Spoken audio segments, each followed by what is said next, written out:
On a day meant for joy, my father's rage didn't just break my wedding invitation, it cracked open a secret, revealing that everything I believed about my life and my family was a lie. The morning light was a soft, buttery gold, spilling through the tall windows of the bridal suite and catching the dust motes dancing in the air like tiny, celebratory fairies. It was perfect. Everything was perfect.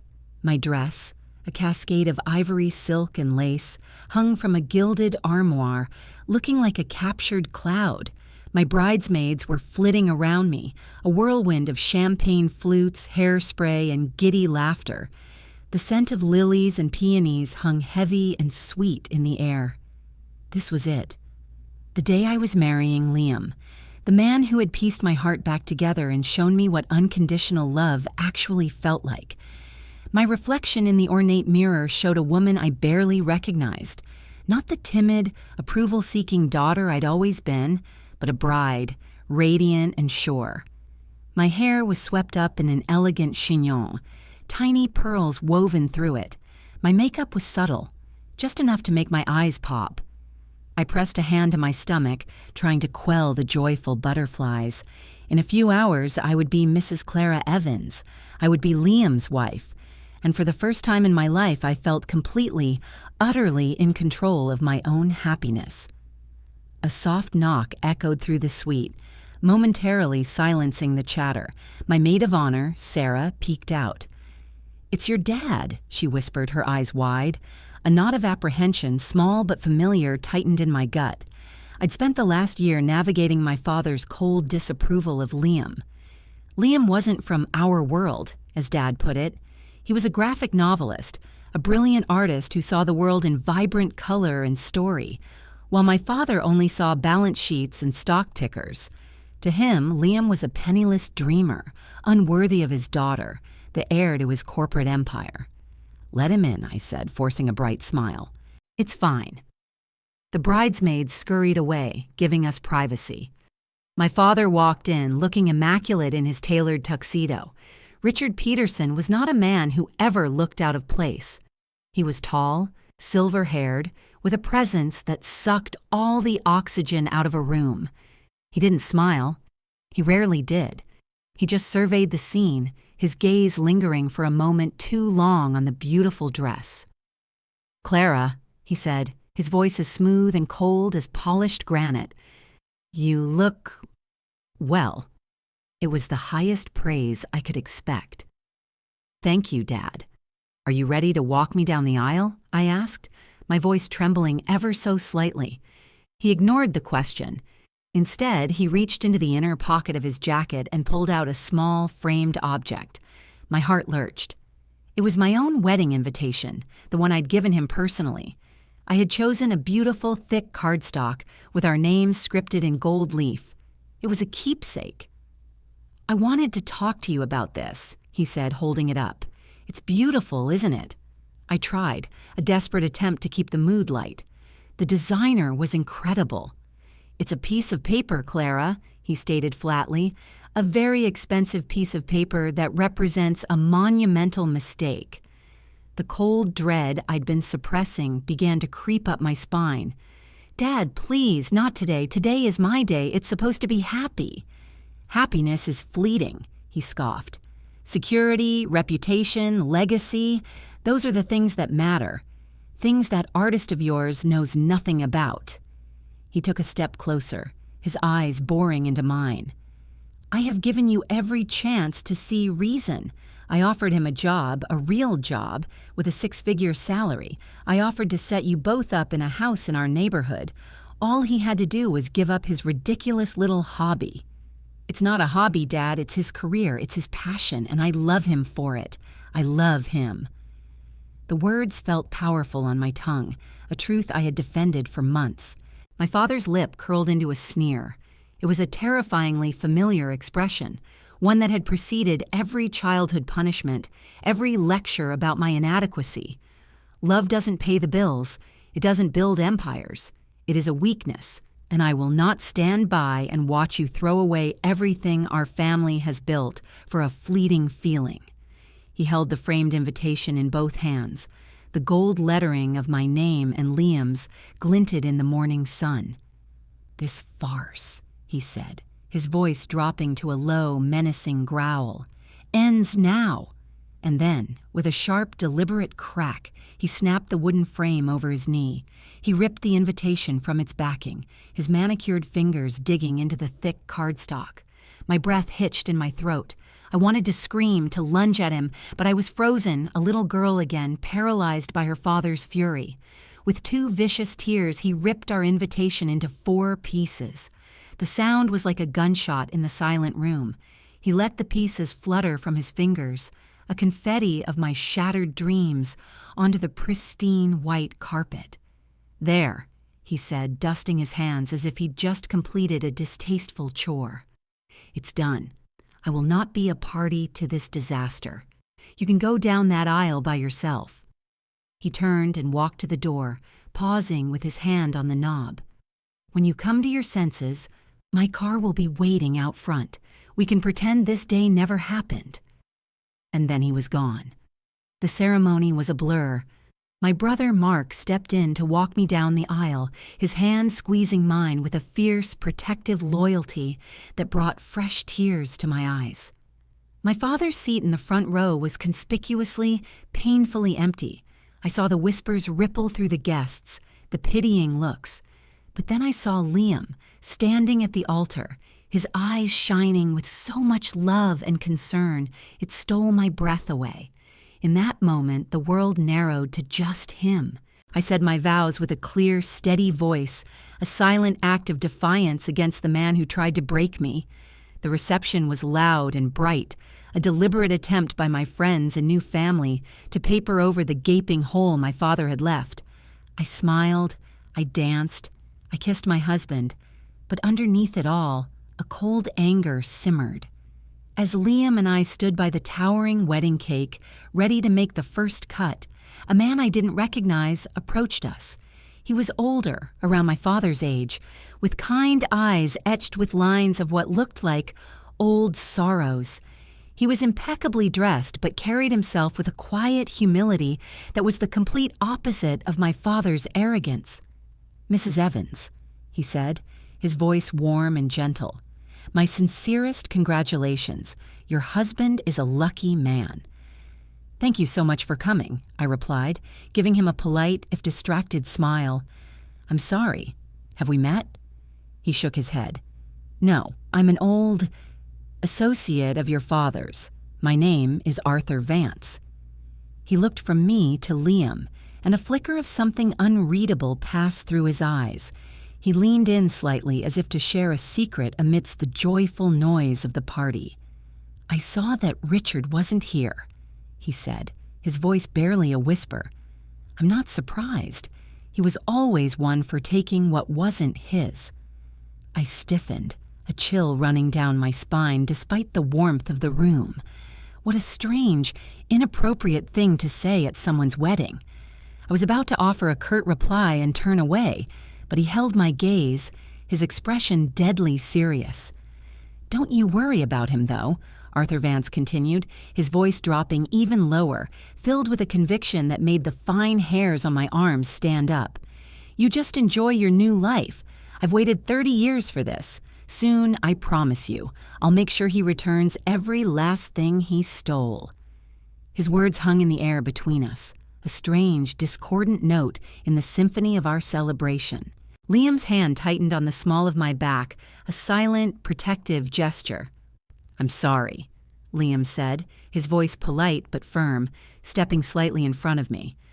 "I think you might have us confused with someone else. This is our wedding day." Arthur Vance's kind eyes met Liam's, and he offered a small, sad smile. "No confusion, son, not at all."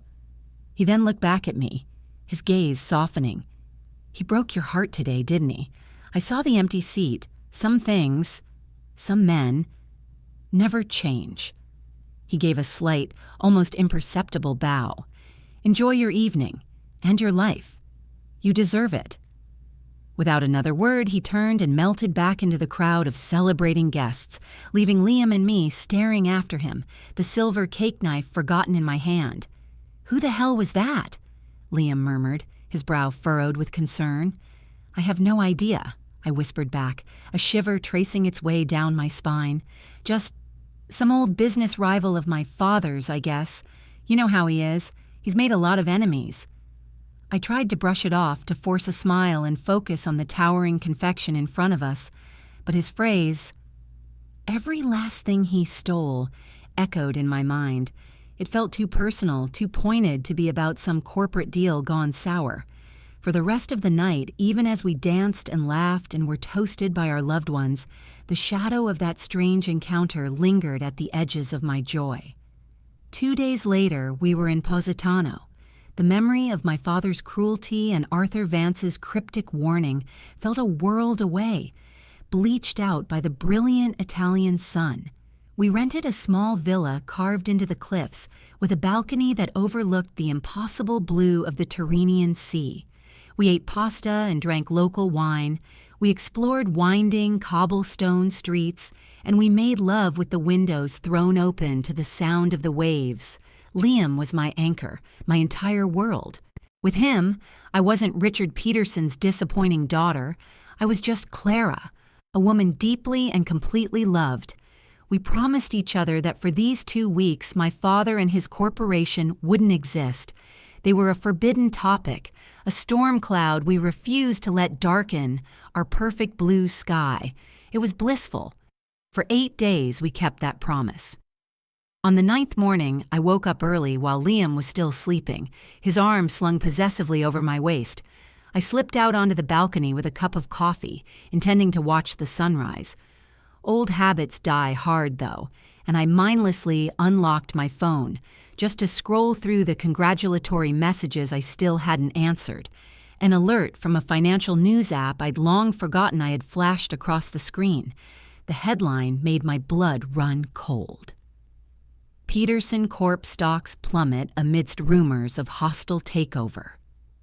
My hand trembled, sloshing hot coffee over my fingers. I ignored the sting. My thumb moved with a will of its own, tapping the link. The article was vague, citing anonymous sources and market instability, but it mentioned a mysterious investment group, Phoenix Legacy Capital, that had been quietly acquiring massive amounts of stock for months. They were now poised to challenge for a controlling stake. My father's life's work, the empire he prized above all else, including his own daughter, was under attack. A part of me, a dark, vengeful part I was ashamed to acknowledge, felt a flicker of satisfaction. "What's wrong?" Liam's sleepy voice came from the doorway. He was standing there, shirtless, his hair a mess, his eyes clouded with concern. He saw the look on my face, the phone in my hand. "Clara, what did we say?" "I know, I'm sorry," I said, my voice shaky. "It's just... Look." I showed him the phone. He read the headline, his jaw tightening. "It's his problem, not yours," he said gently, taking the phone from my hand and placing it face down on the table. "He made his choice. He chose that company over you. Let him deal with it. We are here. This is our time." He was right. I knew he was right. I let him pull me into a hug, burying my face in his warm chest and inhaling his scent. I tried to let it go, but the name of the investment group, Phoenix Legacy Capital, stuck in my mind. A phoenix rises from the ashes. A legacy is something passed down. It felt personal. Later that day, my resolve crumbled. While Liam was showering, I called my brother, Mark. He answered on the first ring, his voice frantic. "Clara, thank God, are you okay?" "I'm fine, Mark. I'm on my honeymoon, remember? The question is, are you okay? What is going on back there? I saw an article." There was a heavy sigh on the other end of the line. "It's a nightmare, Clara. A complete bloodbath. This Phoenix group came out of nowhere. They have leverage, dirt, something. They've already swayed half the board. Dad is... He's not handling it well." Mark hesitated. "He's blaming you." "Me?" The accusation was so absurd it took my breath away. How is this possibly my fault? "He says the wedding was a distraction," Mark said, his voice laced with disgust. that you marrying Liam showed a weakness in the family line that his enemies exploited, that he was so caught up in your betrayal he didn't see this coming. It's insane, Clara. He's completely unraveling." After I hung up, my hands were shaking with rage. It was always my fault. Everything was always my fault. Driven by a furious, morbid curiosity, I opened my laptop and started digging.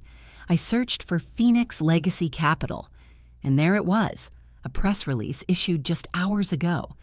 Phoenix Legacy had successfully acquired a 51% controlling stake in Peterson Corp. The board had called an emergency meeting. My father was expected to be voted out as CEO by the end of the day. And then I saw the name of the man quoted as the sole owner and chairman of Phoenix Legacy Capital, Arthur Vance. My heart hammered against my ribs. I've waited 30 years for this. His words at the wedding came rushing back. This wasn't just business. This was a vendetta. The article quoted him extensively. Richard Peterson built his empire on a foundation of betrayal and theft, Vance stated. This isn't a takeover, it's a reclamation. I am simply taking back what was stolen from my family to restore a legacy he tried to bury. Every last thing he stole. It was happening. It was real. My phone vibrated on the table beside me. A text message from an unknown number. My fingers felt numb as I opened it. It contained a single, faded photograph. It looked like it was from the late 80s. A much younger version of my father stood on the left, slick and confident even then. On the right stood Arthur Vance, smiling, his arm around a beautiful woman with kind, familiar eyes. And between them, the woman was holding a baby, wrapped in a knitted blanket. My breath caught in my throat. I knew that blanket. It was pale yellow with a distinctive pattern of white ducks stitched along the border. I had a dozen photos of myself as a baby, wrapped in that exact same blanket. My mother had always said she'd knitted it herself. But the woman holding the baby in the photograph wasn't my mother, and as I stared at her face, at the shape of her eyes and the curve of her smile, a horrifying, impossible thought began to form. I was looking at my own reflection. I stared at the image, my world tilting on its axis. The woman's eyes were my eyes. The distinct, slightly crooked smile she gave the camera was the same one I saw in the mirror every morning. It was a genetic quirk, one my father always said I'd inherited from a distant aunt. A lie. Everything was a lie. The yellow blanket, a treasured artifact of my infancy, a symbol of my mother's love, was a lie. I felt a wave of nausea so powerful I had to grip the edge of the table to keep from falling.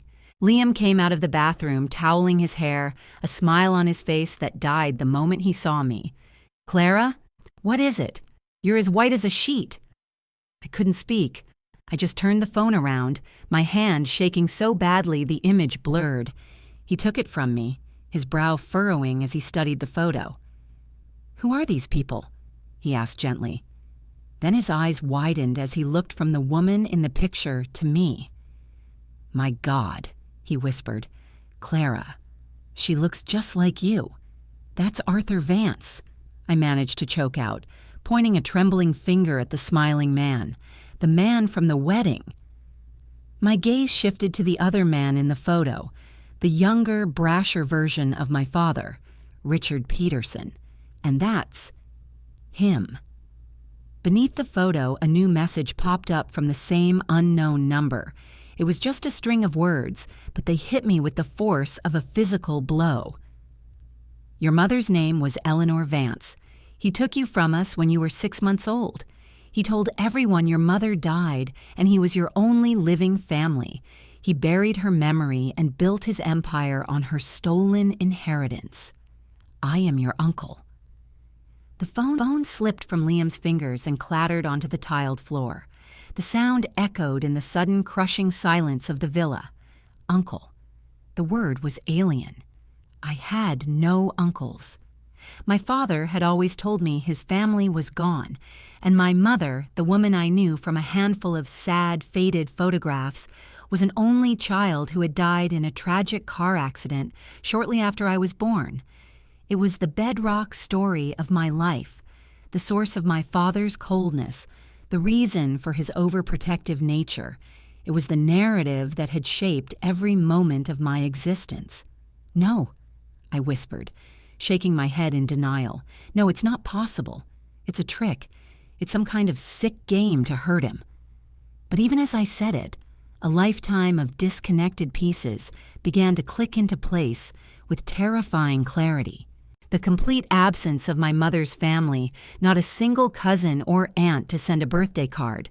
My father's violent, uncharacteristic rage whenever I asked questions about her past. The way he always steered the conversation away from her, claiming it was too painful. It wasn't pain, it was concealment. The woman in the wedding photo, Eleanor Vance, wasn't a stranger. I was looking at my mother, and the woman I'd believed was my mother, the one in the photos on the mantelpiece at home. Who was she? "Liam," I gasped, my lungs feeling tight. "We have to go back. I have to go back now." The honeymoon was over. The flight back to New York was a long, silent agony. Liam held my hand, a steady, warm presence in the swirling chaos of my mind. I didn't sleep. I just stared out the window at the endless expanse of clouds, my reflection a pale, haunted ghost in the glass. Who was I? If I wasn't Clara Peterson, daughter of Richard and the late Mary Peterson, then who was I? Was my name even Clara? We landed at JFK and went straight to my brother's apartment. Mark opened the door, his face pale and drawn. He looked like he hadn't slept in days. He pulled me into a hug, clinging to me. "I tried to call you," he said, his voice ragged. "Dad's locked himself in the penthouse. He won't talk to anyone. He's been drinking. The board officially voted him out this morning." "Mark," I said, pulling back to look him in the eyes, "I need you to tell me the truth. About Mom." He flinched as if I'd slapped him. "What about her?" I took out my phone and showed him the picture. He stared at it, his face losing what little color it had left. He knew. I could see it in his eyes. He knew. "Mark," I repeated, my voice hard, devoid of the pleading I usually used with my family. "Who is the woman in this photograph?" He swallowed hard, his Adam's apple bobbing. I don't know." "Don't lie to me!" The shout tore from my throat, raw and painful. Liam put a steadying hand on my shoulder. "Not anymore. I have spent my entire life in the dark, trying to win the approval of a man who has been lying to me since the day he stole me. Who is she?" Mark sank onto his sofa, burying his face in his hands. His shoulders shook. "Her name was Eleanor," he finally mumbled into his palms. She was Dad's first wife. My mother." The room spun. My mother? No, that didn't make sense. Mark was 5 years older than me. The woman I'd always known as my mother, Mary, had raised him. "What are you talking about?" I demanded. "Mary was your mother." He looked up, his eyes red-rimmed and filled with a despair that mirrored my own. "No, Mary was Dad's second wife. He married her about a year after Eleanor. Disappeared. Mary couldn't have children, Clara. She loved you, she really did. She raised you as her own, but you were Eleanor's baby." My legs gave out and I collapsed into a nearby armchair. Liam was instantly kneeling beside me, his hand on my knee. My mind was reeling. So Mark was my half-brother. And the woman who died, the woman I'd mourned my whole life, wasn't my biological mother. She was my stepmother. The loving, maternal presence I barely remembered was real, but the blood connection was a lie. "What happened to her?" I whispered, the question hanging in the air like a death sentence. "What did he do to my real mother?" Mark shook his head, his face a mask of misery. "I don't know all of it. I was only 5. I just remember screaming, a lot of fighting. Dad said she was unstable, that she ran away and left us. Left him. He told me we were never to speak her name again. A few months later, he brought you home. He said your mother, Mary, had just given birth to you, and that she was very sick and needed to rest. But I knew. I knew Mary hadn't been pregnant. I was just a kid, but I knew it was a lie." He had lived with this his entire life. The burden of this secret had shaped him just as the lie itself had shaped me. "Why didn't you ever tell me?" I asked, the accusation soft, full of hurt. "I was scared," he admitted, his voice cracking. "Of him. You know what he's like." He made it clear that the official story was the only story. And Mary, she was good to us. I didn't want to ruin everything. "I'm so sorry, Clara. I'm a coward." I didn't have the energy to be angry with him. All my fury was focused on one man, Richard Peterson, my father, my kidnapper. I stood up, my body humming with a cold, clear purpose. "Where are they?" I asked. "Who?" Mark asked, looking confused. "The Vances. Arthur. Where can I find him?" An hour later, Liam and I were in a taxi, heading to a law office in Midtown, listed as the headquarters for Phoenix Legacy Capital. I had to know the truth. All of it. The receptionist, a prim woman with a kind smile, seemed to be expecting us. She led us down a polished hallway to a large corner office with a breathtaking view of the city skyline. Arthur Vance stood as we entered, his expression a mixture of profound sorrow and relief.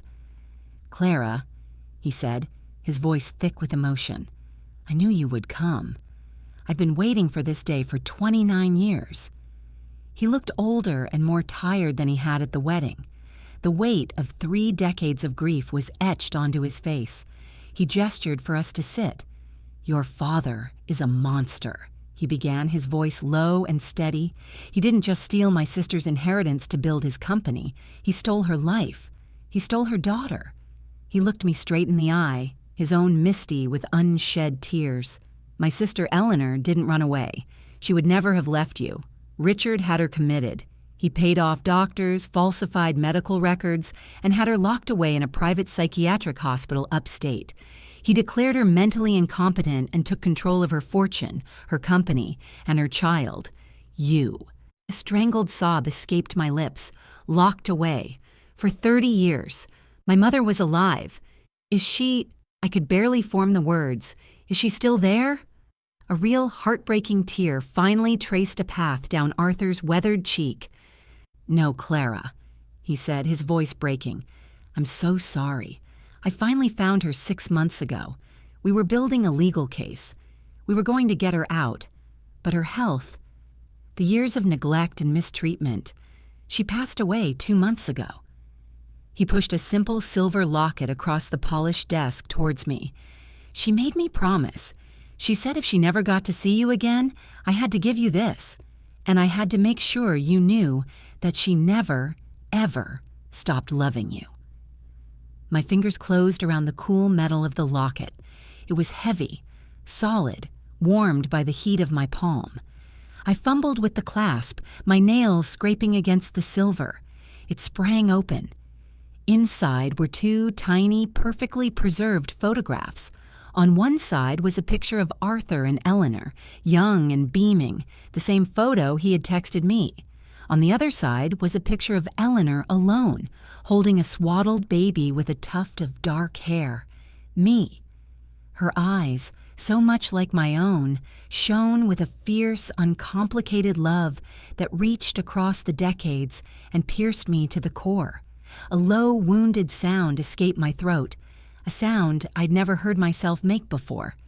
This was the mother I'd never known, the love I'd been robbed of. She hadn't abandoned me. She had fought for me, and she had loved me until her very last breath. Liam knelt beside me, his arm a solid band around my shoulders, anchoring me as a fresh wave of grief and rage threatened to pull me under. He said nothing, just held me, letting me absorb the blow. Arthur watched us, his expression etched with a profound, shared sorrow. "For 30 years I searched for her," he said, his voice regaining its steady, determined tone. "Richard was clever. He moved her multiple times, changed her name in the records, paid people handsomely to keep his secret. He told the world she was an unstable runaway. He told her family she had died in an accident and that he was too grief-stricken to hold a proper funeral. He isolated everyone she had ever known.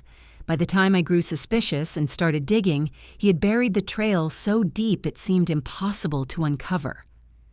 "But you found him?" Liam said, his voice tight with anger on my behalf. "You found Peterson Corp." "Yes," Arthur affirmed. "I couldn't find Eleanor, but I could track her money.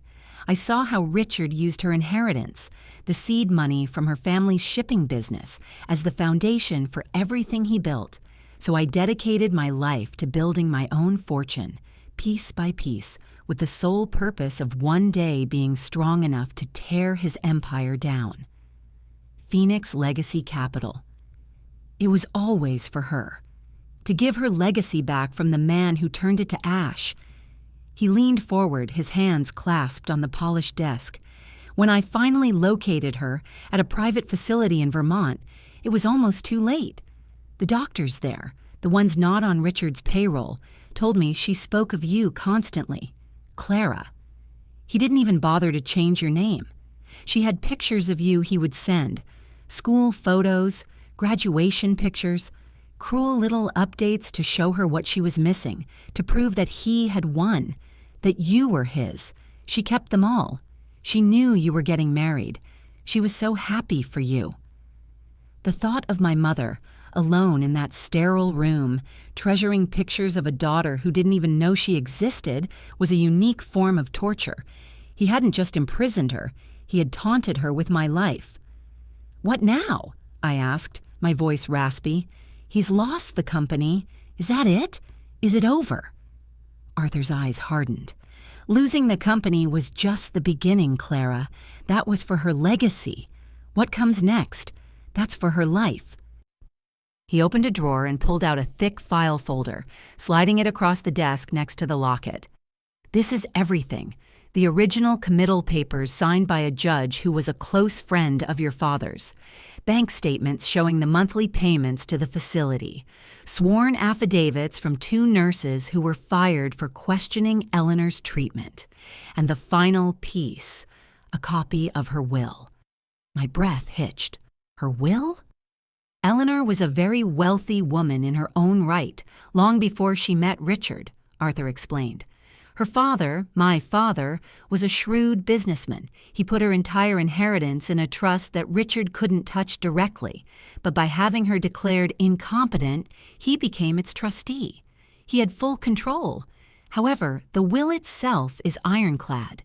It states that upon her death, everything, the entire Vance family fortune, including the original assets that became the bedrock of Peterson Corp, passes directly to her only child. He paused, letting the weight of his words sink in. "To you, Clara." I stared at him, dumbfounded. The scale of it was incomprehensible. It wasn't just about a stolen childhood or a hidden mother. It was about a fortune, an empire. My empire. "He knew," I whispered, the realization dawning with sickening certainty. "All those years, pushing me to join the company, grooming me to be his successor. He wasn't trying to build a legacy for me. He was trying to ensure he kept control of my money. My entire life, my education, my career path, it had all been a long con, a 30-year plan to keep his hand on the fortune he'd stolen. His disapproval of Liam suddenly made perfect, cynical sense. Liam wasn't just a poor artist. He was a threat to Richard's control over me, and therefore, over my inheritance. Marrying Liam was the one act of rebellion that could cost him everything." "Precisely," Arthur said grimly. "And now he's lost it all. The company is yours. The penthouse he's hiding in is yours.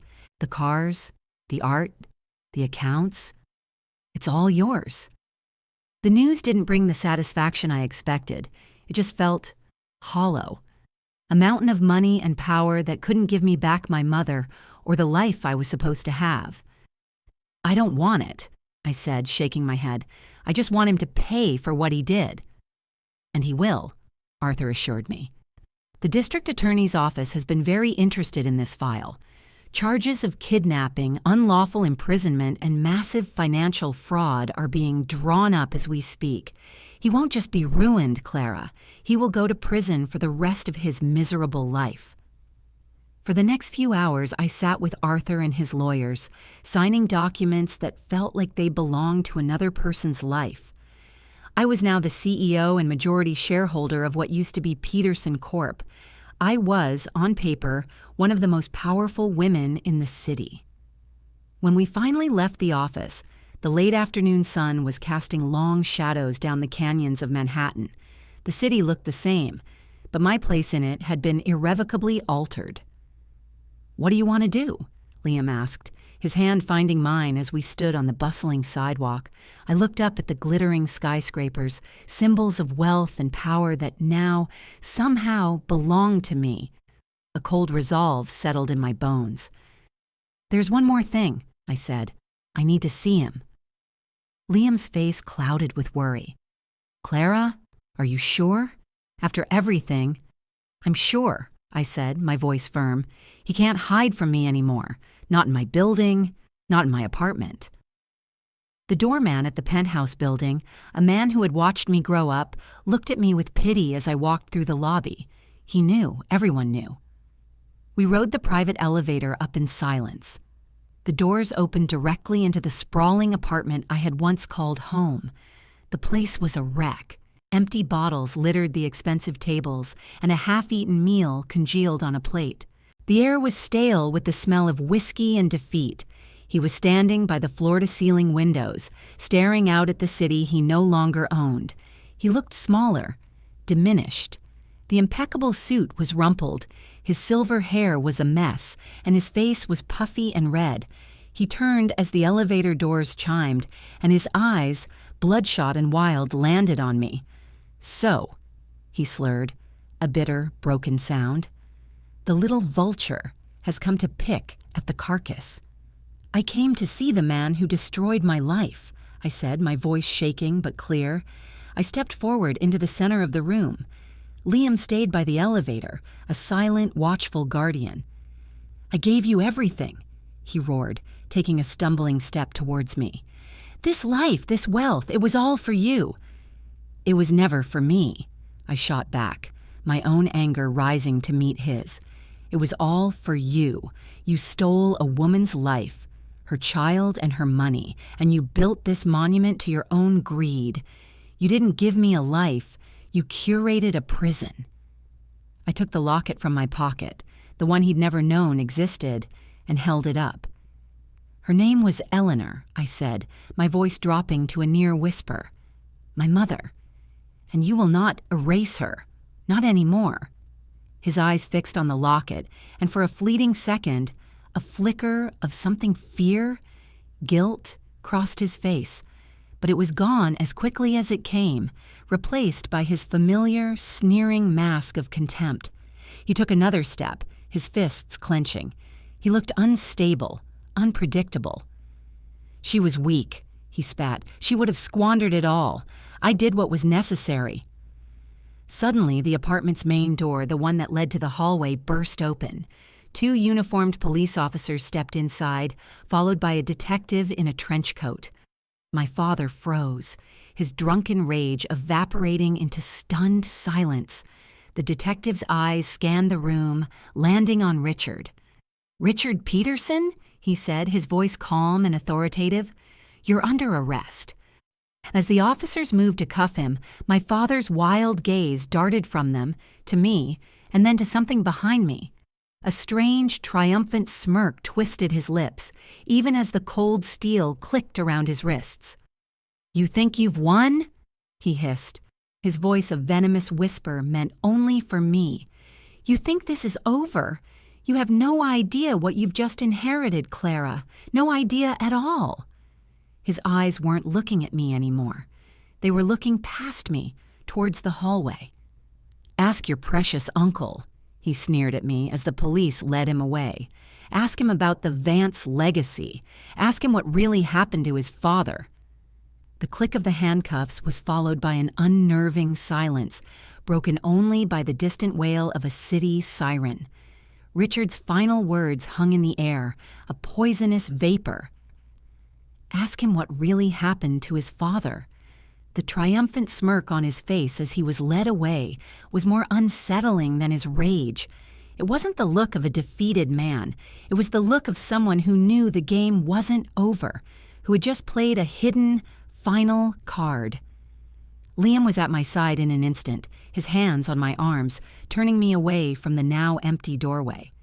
"Don't listen to him," he said, his voice a low, urgent murmur.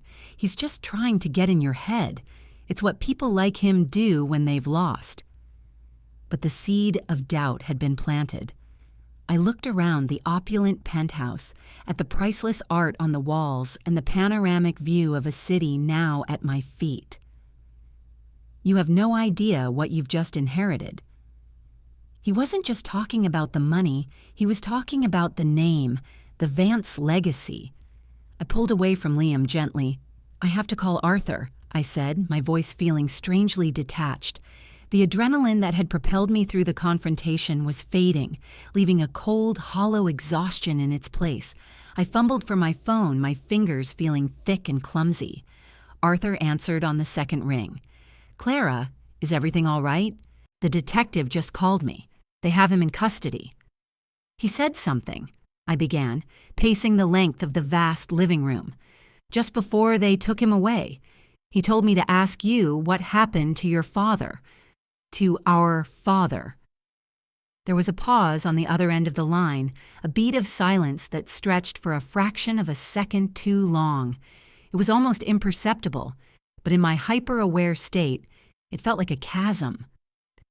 "Richard is a desperate man," Arthur finally said, his voice smooth and reassuring, perhaps a little too smooth.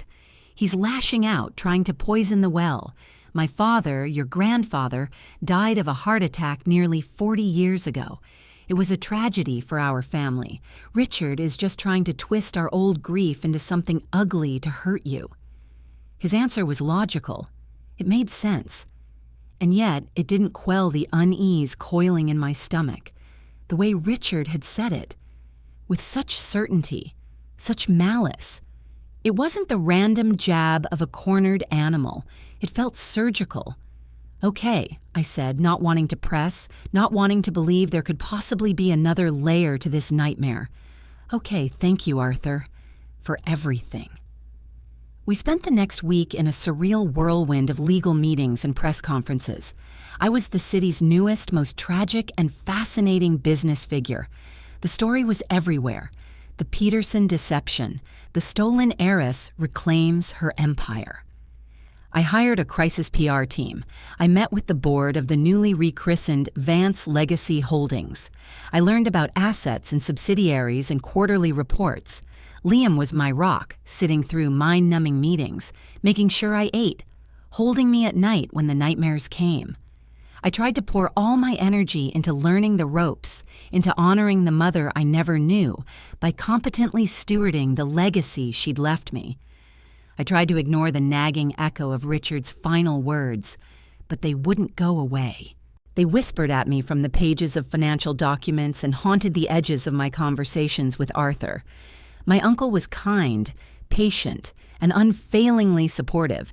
He was teaching me everything, guiding me through the corporate maze Richard had built with our family's money. He was everything I had ever wanted in a father figure, but I couldn't shake the feeling that he was holding something back. There was a guardedness in his eyes when we spoke of the past, a carefully curated version of history that felt too neat, too clean. One rainy Tuesday, I was in the office that had once been Richard's, now stripped of his personal effects and feeling sterile and impersonal. I was going through a box of old files from his private safe, things his lawyers had been forced to turn over. Most of it was tax documents and old contracts, but at the very bottom, I found a slim, leather-bound journal. It wasn't a diary. It looked more like a ledger. I opened it. The first page was dated 35 years ago. It was Richard's handwriting, younger, more arrogant. It detailed his initial meetings with Eleanor Vance. He wrote about her beauty, her intelligence, but most of all, her wealth. He called her the Golden Goose. I felt sick, but I couldn't stop reading.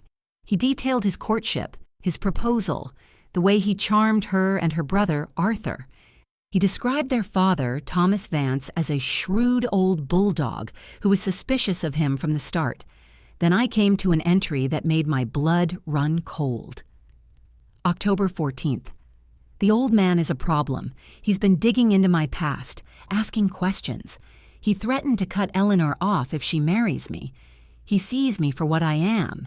He must be removed from the equation. Arthur is too soft, too trusting. He can be managed. But Thomas has to go. I read the entry again, and then a third time. He must be removed from the equation. A week later, another entry.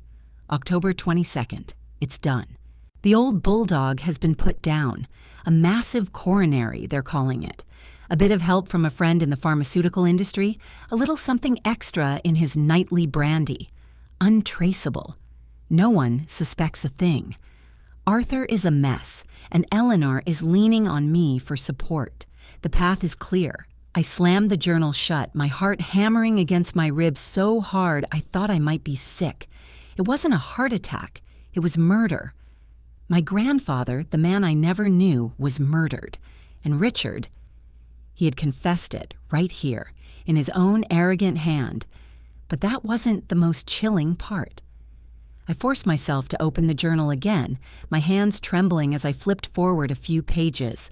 I found the entry I was subconsciously dreading. November 5th. Thomas's will was read today.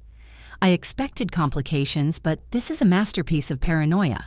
The old man tied up the entire estate in a new trust, one that can't be touched until Eleanor turns 30, or upon the birth of her first male heir. A female child grants her access to only a small stipend, but there's a loophole, a contingency.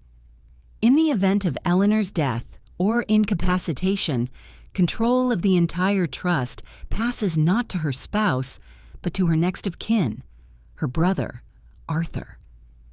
The room seemed to shrink around me. Richard couldn't get the money by marrying Eleanor. He couldn't get it by having a daughter with her. The only way he could control the fortune was by controlling the person who inherited it. By having Eleanor declared incompetent, the trusteeship fell to him. But if she had died, it would have all gone to Arthur. Then I saw it. Tucked into the back pocket of the leather journal was a folded, yellowed piece of paper. It wasn't a page from the journal. It was something else. A promissory note. A contract. Dated the day after my grandfather's death. It promised Richard Peterson a 50% share of the Vance estate and a permanent seat on the board of the future company in exchange for his discretion and assistance in the matter of Thomas Vance's timely departure. It was signed at the bottom by two people, Richard Peterson and Arthur Vance. The breath I was holding escaped in a ragged gasp. Arthur knew. He hadn't just suspected. He had been a part of it. He and Richard, the two bitterest of enemies, had conspired to murder my grandfather to get his money. Richard's plan was to marry Eleanor and control her, but Arthur's was to take everything. Something must have gone wrong. Richard must have outmaneuvered him, getting Eleanor committed and seizing control himself, cutting Arthur out of the deal they had made over their own father's grave. This wasn't a rescue.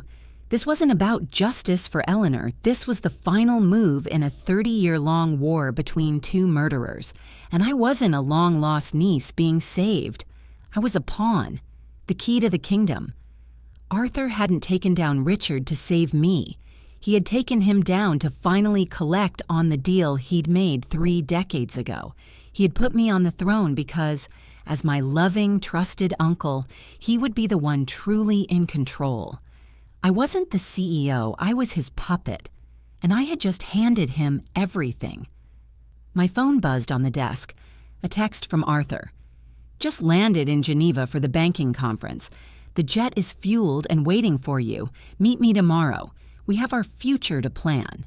My future. Our future. I looked down at the contract in my shaking hand. I thought of my mother, locked away, a prisoner in a war she never knew was being fought. I thought of my grandfather, poisoned for his fortune. I looked at the two signatures side by side, enemies united by the ultimate sin, and I realized Richard was right. I had no idea what I had inherited. I had just taken control of a billion-dollar empire built on a foundation of lies, kidnapping, and murder. And the man who had handed me the keys was the one who had helped lay the first stone. A cold, terrifying clarity washed over me, sharpening the edges of the world. The plush carpet, the gleaming mahogany desk, the city lights beginning to twinkle in the twilight. It all seemed like a stage set for a play I had unknowingly been starring in my entire life. My uncle, the kind, grieving man who had saved me, was a monster, just a different breed than the one who had raised me. Richard was a brutal predator, taking what he wanted through force and intimidation. Arthur was a snake, patient and coiled, waiting decades to strike. And I was the prize they had been fighting over. My first instinct was to run, to call Liam, pack a bag, and disappear, to leave the money, the company, the blood-soaked legacy behind and never look back. But where would I go? Arthur was meticulous. He had spent 30 years planning this. He would find me. And what would happen then? I was no longer just Clara. I was the legal owner of Vance Legacy Holdings. In their twisted game, I was the queen on the chessboard. And if the queen abdicates, the game simply resets. He would find a way to have me declared incompetent, just like my mother. He would become my trustee. He would win. The thought sent a jolt of ice through my veins. I would not let my mother's story become my own. I couldn't run. I had to fight. I placed the promissory note and the journal into my briefcase, my movements precise and deliberate. The initial shock was hardening into a diamond-hard resolve. For the first time, I understood the sheer, brutal weight of the world I had been born into. It wasn't a world of love and trust. It was a world of contracts and leverage, of predators and prey. And if I wanted to survive, I had to stop being the prey. I walked out of the office, nodding calmly to the evening security guard. I took a taxi not to the apartment I shared with Liam, but to my brother Mark's place. Liam was my heart, my sanctuary, but this was a darkness I couldn't bring into his world. Not yet. This was a Peterson problem, or rather a Vance problem, and Mark, whether he liked it or not, was a part of it too. He opened the door, looking surprised. "Clara, what's up? I thought you were buried in paperwork." "We need to talk," I said, walking past him into his apartment. I dropped the briefcase on his coffee table and clicked it open. I took out the journal and the contract and laid them side by side. "You need to tell me everything you know about our grandfather's death." Mark paled, his eyes darting from the documents to my face. "What is this?" "Clara, that's in the past. He had a heart attack." "Stop," I said, my voice dangerously quiet. "Stop lying. I have spent my entire life being lied to by the men in this family. It ends tonight. Read this." I pushed the journal towards him, opened to the page detailing the plan to murder Thomas Vance. He stared at it, his face crumbling as he read Richard's chillingly casual words. He sank onto the couch, the same way he had when I'd first confronted him about our mother. I didn't know," he whispered, his voice hoarse. "I swear I didn't know this." "But you suspected something," I pressed, my voice unyielding. "You knew the official story wasn't right. What did you hear? What did you see?" He squeezed his eyes shut, a man forced to confront a memory he had long since buried. "I was older," he began, his voice barely audible. "Maybe 10 or 11. Dad Richard was drunk. It was the anniversary of Eleanor's disappearance. He got like that sometimes, ranting. He was yelling about Arthur. He said Arthur was a greedy, patricidal little snake who got cold feet. He said Arthur owed him, that they had a deal. I didn't understand it then. I thought it was just drunken rambling. I never thought he meant it literally. He looked up at me, his eyes swimming with a mixture of horror and shame. He killed our grandfather. I nodded, then pushed the promissory note in front of him. With Arthur's help. This was their deal, to kill their father and split the inheritance. Richard outplayed him, took Mom and the money, and Arthur has been plotting his revenge ever since. We sat in silence for a long time, the ugly truth filling the space between us. Mark was my half-brother, but we were both the children of murderers. The sins of our fathers were a poison in our blood. "What are you going to do?" he finally asked, his voice filled with dread. "I'm going to Geneva," I said. The decision had solidified in my mind, cold and clear. Arthur is expecting me. He thinks I'm his naive little niece, ready to be his puppet CEO while he pulls the strings. He thinks he's won. A humorless smile touched my lips. He's about to find out how much of Richard Peterson's daughter I really am. The Vance Legacy jet was as opulent as I'd expected, all cream leather and polished burr walnut. The flight attendant offered me champagne, which I accepted, needing the cold, sharp bubbles to fortify my nerves. I spent the 8-hour flight not sleeping, but studying. I read every line of Richard's journal. I memorized the wording of the contract. I pieced together the timeline, the betrayals, the 30-year war. Richard, for all his monstrous faults, had been meticulous. His journal was a roadmap to Arthur's greed and complicity. It was my only weapon. I landed in Geneva to a crisp autumn morning. A black car was waiting for me on the tarmac. Arthur himself was waiting at the hotel, a 5-star palace overlooking the lake. He greeted me with a warm, avuncular hug that made my skin crawl. "Clara, I'm so glad you made it," he said, beaming. "You look tired. The jet lag is brutal, I know. We have a suite for you. Rest, and we can have dinner tonight. We have so much to discuss." "I'd rather talk now," I said, my voice even. I followed him into his suite, a palatial space with stunning views of the Jet d'Eau. He gestured for me to sit, but I remained standing. "Always so eager," he said with a chuckle, pouring 2 glasses of water from a crystal carafe. "Just like your mother. She had a fire in her." The casual mention of my mother, the woman he had effectively sold to her tormentor, sent a fresh wave of cold fury through me. I reached into my briefcase and pulled out the journal. I didn't say a word, just tossed it onto the glass coffee table between us. It landed with a heavy thud. Arthur's smile faltered. He looked at the journal, a flicker of confusion in his eyes. He didn't recognize it. "Richard Peterson kept diaries," I said, my voice like ice. "He was arrogant. He wrote everything down, his plans, his deals." I paused, letting my words hang in the air. "His partners." I saw the moment the blood drained from his face. The genial mask dissolved, replaced by a sharp, sudden wariness. His eyes, which had always seemed so kind, were now cold and calculating. The snake was shedding its skin. "Richard was a liar," he said, his voice losing its warmth. "Whatever fantasies he concocted—" "It's not a fantasy when you have a signed contract," I interrupted, pulling the promissory note from my briefcase and placing it on top of the journal. He stared at the yellowed paper, at his own youthful, arrogant signature next to Richard's. The silence in the room was absolute. He didn't deny it, he couldn't. "So," he finally said, his voice a low, dangerous growl. He straightened up, all pretense of the kindly uncle gone. "The little girl has claws." "I had to grow them fast," I retorted. "The men in my family seem to have a habit of devouring their young." He gave a short, bitter laugh.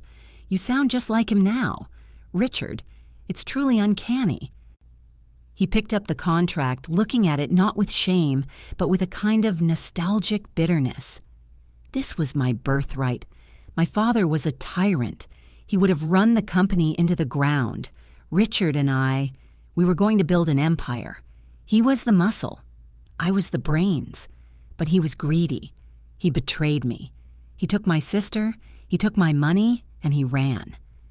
"You betrayed your sister first," I said, my voice trembling with suppressed rage. "You signed her life away when you signed this. You helped murder your father and then stood by while Richard locked her in a cage for 30 years. This wasn't about saving her.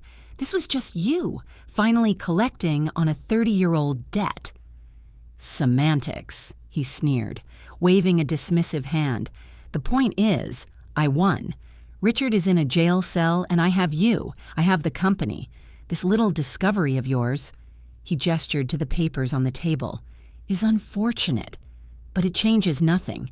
It's my word against the ramblings of a convicted felon. Who are they going to believe?"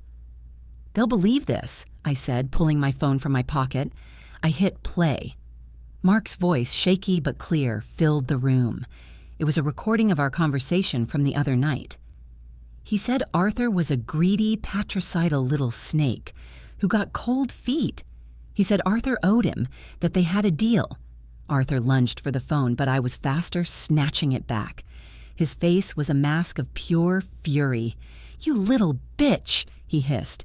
"It's already been sent," I said, my heart pounding in my chest but my voice steady. "To my lawyers, and to a certain investigative reporter at the New York Times who has been very interested in my family's story. If anything happens to me, it gets released, along with copies of everything in that journal and that contract. Your little reclamation story gets a brand new ending, one where you're sharing a cell with your old partner." He stared at me, his chest rising and falling rapidly. I had him. I had finally, truly cornered one of the monsters.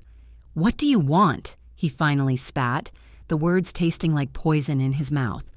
"Money? A bigger share? Name your price." I gave him a slow, cold smile. The smile of a Vance, perhaps. Or maybe a Peterson. "Oh, it's not about money, Uncle," I said. "You were right. Richard and I are very much alike. I don't want a piece of the empire. I want all of it, and you're going to give it to me." He stared at me, baffled. "What are you talking about? It's already yours." "No," I said, taking a step closer. "On paper, it's mine. In reality, you've spent the last year installing your own people on the board, shifting assets to banks you control, burying your influence so deep it would take me a decade to untangle it. You were never going to let me run this company. I was just the key. Well, the door is open now, and you're leaving." I named a figure, a ridiculously generous severance package. "You will take the money, you will resign from the board and all subsidiary positions, effective immediately. You will disappear. You will spend the rest of your life on a beach somewhere, and you will never, ever contact me or my brother again. Or this all goes public." He stared at me, a war raging in his eyes. His life's work, his grand revenge, was being snatched away at the moment of his triumph. "And if I say no," he whispered, "then I'll burn it all to the ground," I said, my voice ringing with a conviction that surprised even me. "I will leak everything. The company will be worthless, the Vance name will be synonymous with murder, and we will all go down together. I lost my mother, my father, and the first 30 years of my life to this family's greed. Believe me, I have nothing left to lose." He searched my eyes, looking for a bluff, for a crack in my resolve. He found none. He slumped into a chair, a truly defeated man. He looked old and small. "You'll never manage it," he muttered. "The company, the board. They'll eat you alive." "I'll take my chances," I said. He finally nodded, a slow, jerky movement. "Fine. Get your lawyers to draw it up. I'll sign." I should have felt relief. Victory. But as I turned to leave, my hand on the doorknob of the suite, his voice, quiet and strange, stopped me. "Just one last thing," he said, not looking at me, but staring out the window at the lake. "Since we're trading family secrets." He gave a dry, rattling chuckle. "Did you ever wonder why Richard was so obsessed with a male heir? Why my father put that ridiculous clause in his will?" I turned back, my stomach twisting into a fresh knot. I assumed it was just old-fashioned sexism. Arthur shook his head slowly. "No, nothing with my father was that simple." He finally turned to look at me, and his eyes held a new, chilling glint of madness. "There's another Vance legacy, Clara, one they don't write down in journals. It's in the blood, something that passes down, generation after generation. It tends to skip the women, but not always." He smiled, a broken, terrifying thing. "Your mother, Eleanor. Richard didn't have her committed just for the money. He did it because he was afraid. She was becoming unstable, erratic, just like her father was in the end, just like I am now." His eyes bored into mine, full of a terrible shared secret. "Welcome to the family, Clara. I hope for your sake you take after your father." The suite, moments before a battlefield I had conquered, instantly transformed into a cage. The air grew thick and heavy, charged with the chilling implications of his words. A Vance legacy. In the blood. It wasn't a threat. It was a curse. A diagnosis. He was trying one last time to poison me, not with lies about the past, but with fear for my future. "You're lying," I said, my voice less steady than I wanted. "This is just one last pathetic attempt to scare me, to make me doubt myself so I'll come crawling back to you for help." Arthur's smile widened, a rictus of bitter amusement. "Am I? Look at us, Clara, a family of obsession. My father, obsessed with control. Me, obsessed with a 30-year revenge plot. Richard, obsessed with building an empire. And your mother, my poor sister, her obsession was you. After you were born, something in her shifted. She was terrified someone would take you. She barely slept. She saw threats in every shadow. She accused Richard of plotting against her, of trying to steal you."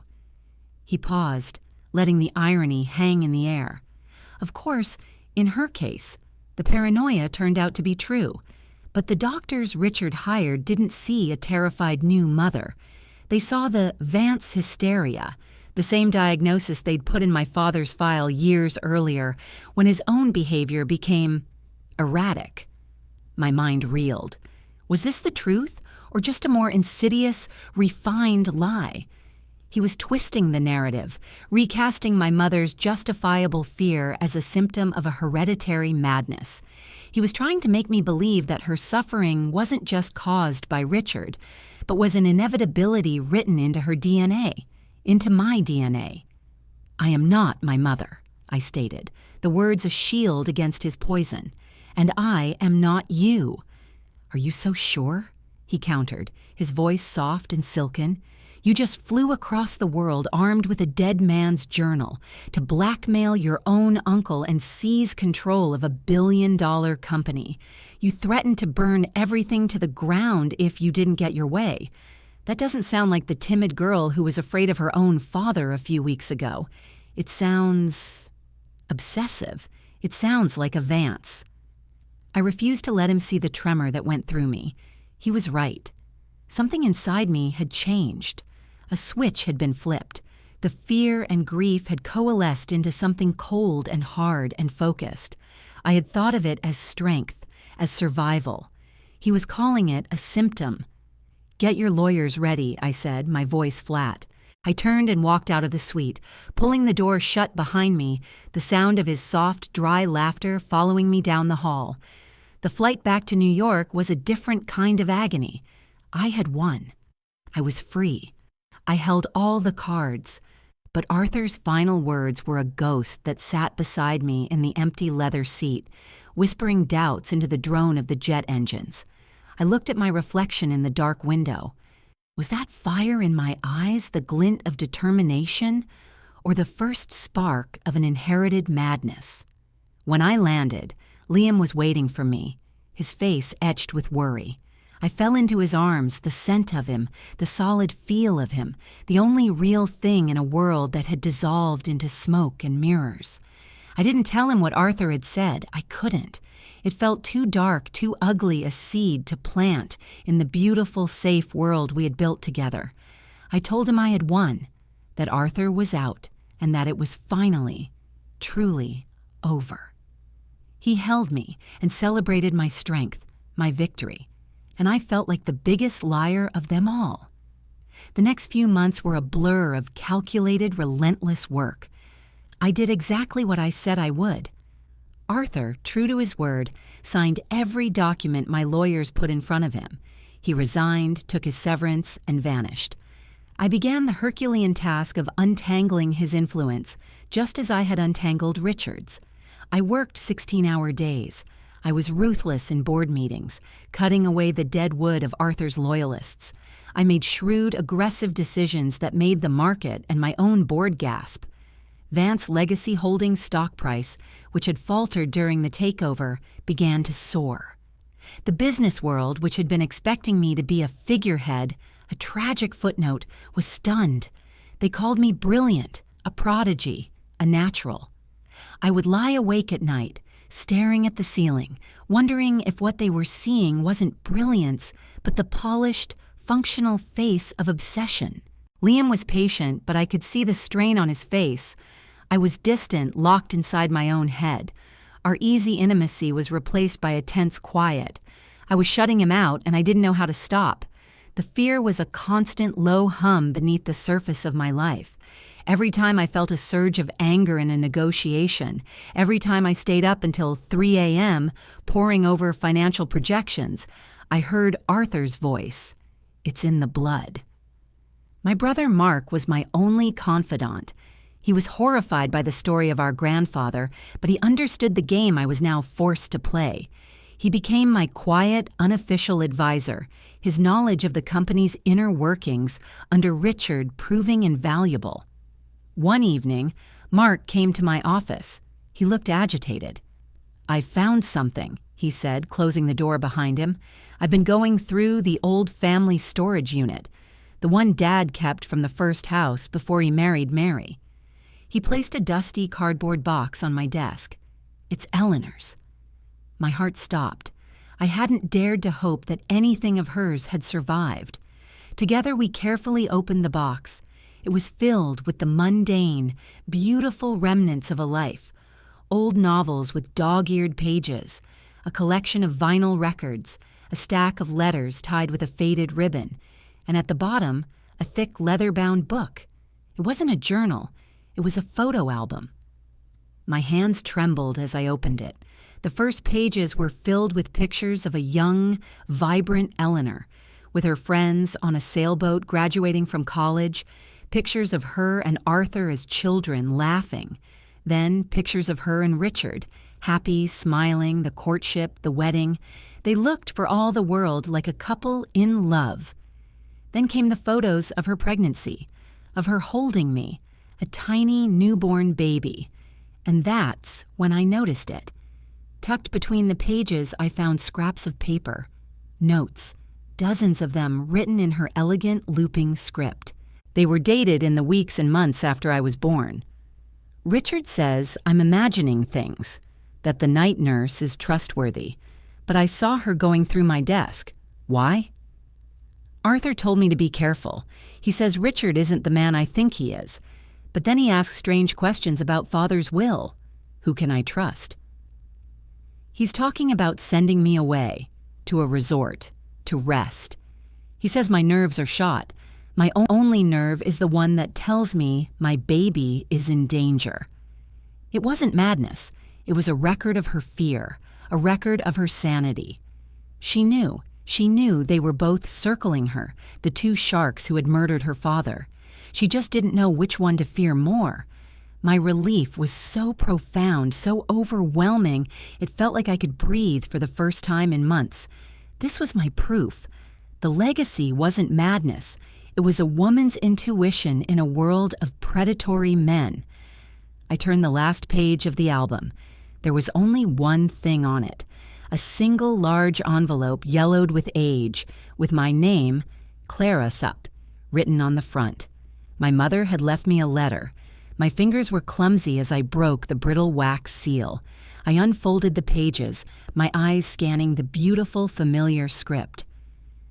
My dearest Clara, it began. If you are reading this, it means that my worst fears have come true, and I have not been able to protect you. There is so much I need to tell you about the men who are your father and your uncle. They are not what they seem. They are dangerous, but that is not the most important secret I must share." I held my breath, my entire world narrowing to the words on the page. "The night your grandfather died, I couldn't sleep. I went downstairs for a glass of water and I saw him. I saw Arthur, my own brother, leaving our father's study. Later that night, our father was dead. The next day, Richard Peterson, a man I barely knew but who had been pursuing me relentlessly, came to me with a proposition. He told me he knew what Arthur had done. He said he would protect me and my inheritance from my brother in exchange for my hand in marriage. I was terrified, grieving, and alone. I agreed. I married him for protection." The album slipped from my lap and hit the floor with a soft thud. It wasn't a conspiracy between them. It was a checkmate. Richard hadn't been Arthur's partner. He had been his blackmailer. He had used the knowledge of Arthur's patricide to force his way into the family, into my mother's life, and into her fortune. I kept reading, my eyes flying across the page. "But Richard is a liar, Clara.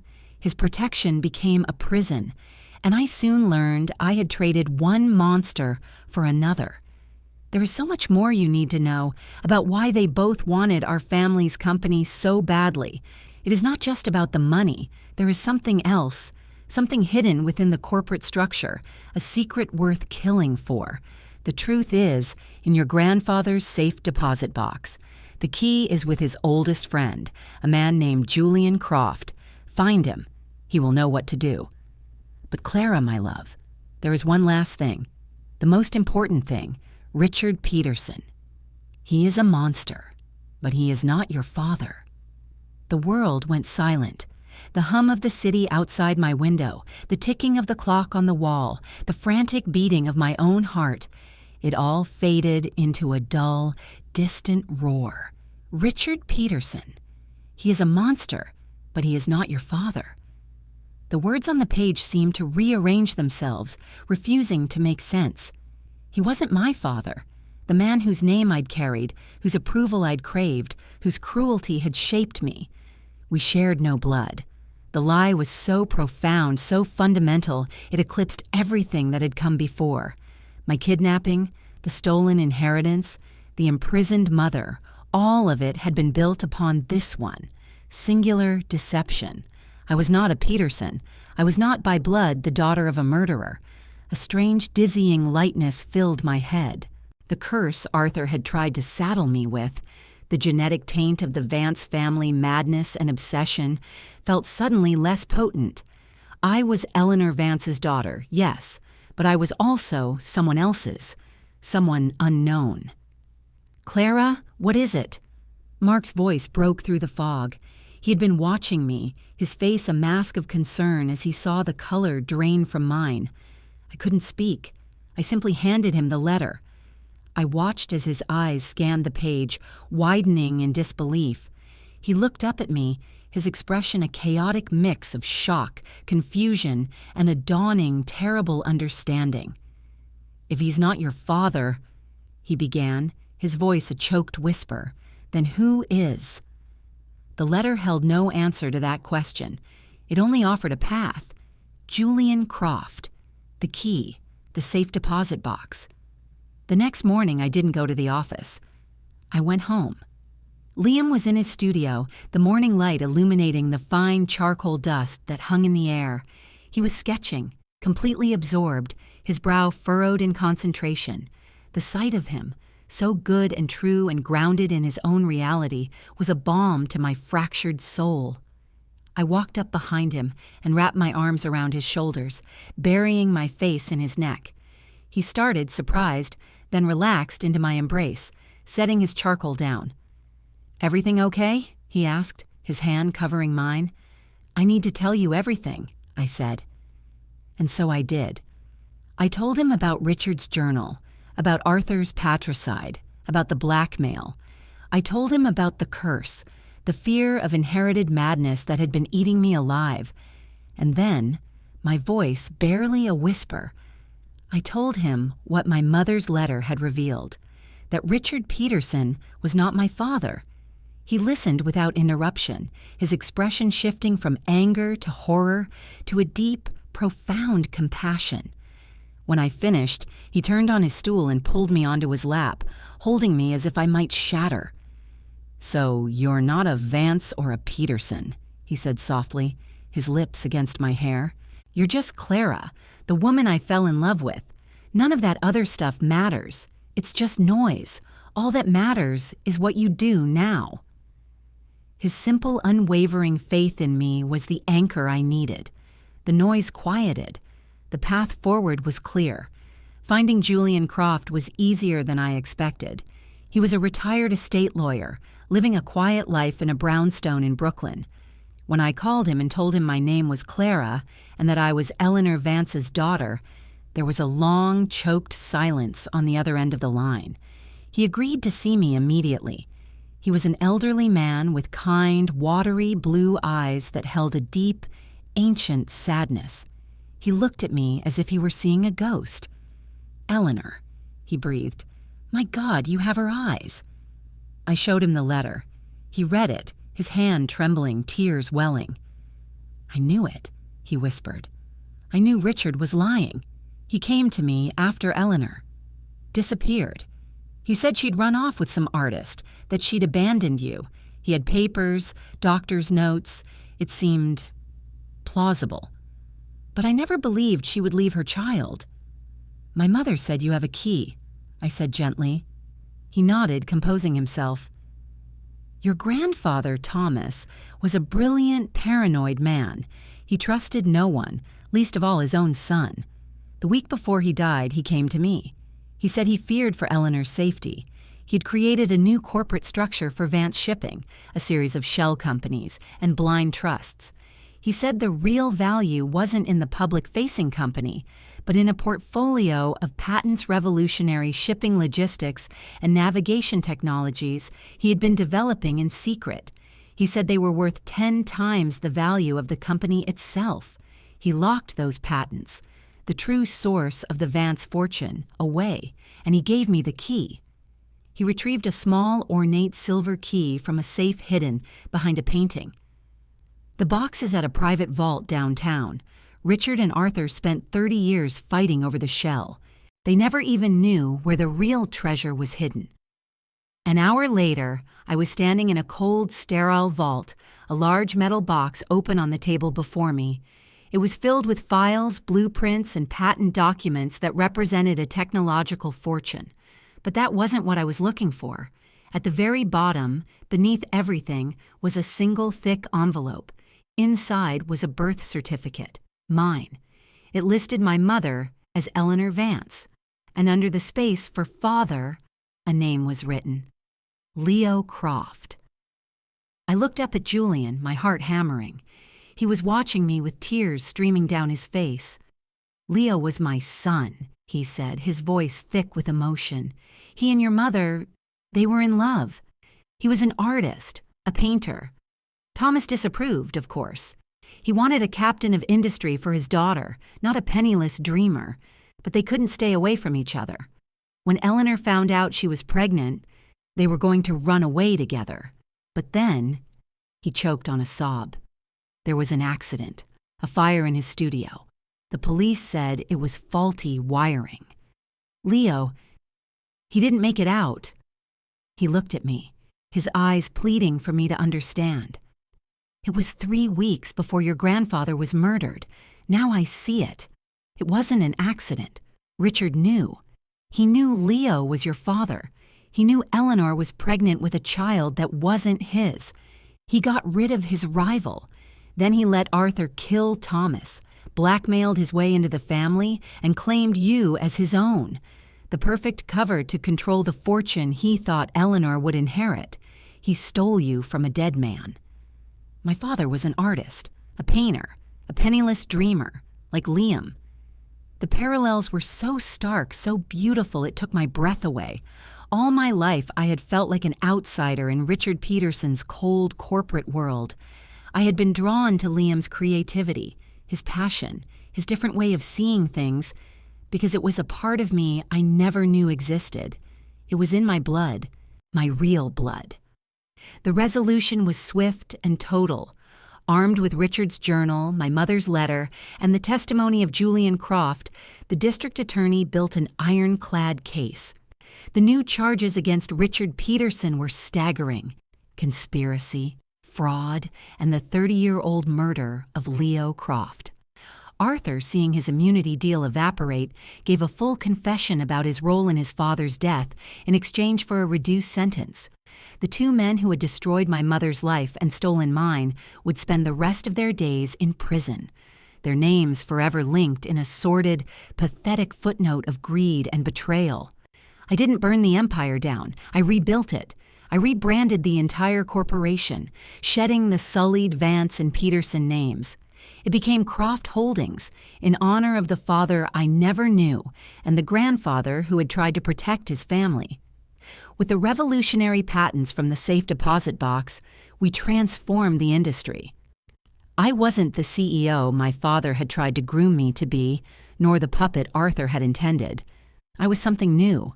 I led with an artist's vision and a survivor's resolve. A year to the day after I first walked into Arthur's office, Liam and I stood on the cliffs of Positano again. It was no longer our honeymoon, but the first anniversary of our real life beginning. I held the silver locket in my hand, the one my mother had left for me. I'd had a new picture put inside. On one side, my mother, Eleanor, holding me as a baby. On the other, a small faded photograph of a handsome young man with kind eyes and a splash of paint on his cheek, a photo Julian had given me, my father, Leo. For the first time, my reflection in the mirror didn't show a woman searching for an identity. It showed a woman who had finally found one.